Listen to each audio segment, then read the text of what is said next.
Dje kishte zgjedhje për 5 kryetarët e rinj të bashkive në Berat, Vlorë, Tepelen, Cerrik e Mat. Lajmi nuk është rezultati, por pjesëmarrja e ulët në votime rreth 18%. Në këtë ditë zgjedhjesh, rrugët ishin të qeta në këto qytete, si para një stuhie që nuk do të vi kurrë.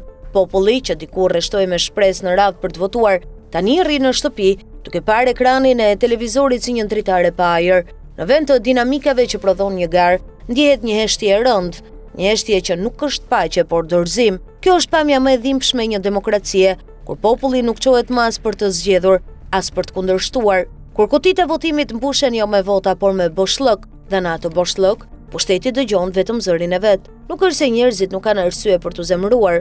Ata kanë parë premtime që shuhen si qirin në erë, fytyra që kthehen në pushtet si hije që nuk i largon dot as drita. Kanë parë drejtsinë të kthehet në mall, shtetin në pronë dhe politikën në treg, por kur zhgënjimi kthehet në heshtje, ai pushon se qeni protest dhe bëhet varr. Dhe ne po e varrosim demokracinë tonë me çdo votë që nuk hidhet. Të mos votosh nuk është akt rebelimi, është akt amnezie, por edhe agonie. Është arresa e sakrifisave që ndërtuan këtë të drejtë, është arresa e atyre që votonin fshehurazi në diktaturë, që rrezikonin jetën për një fletë që nuk shprehte vetëm zgjedhje, por edhe liri.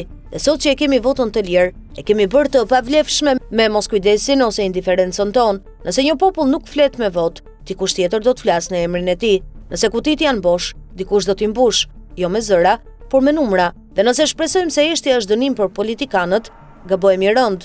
Ata e duan heshtjen tonë.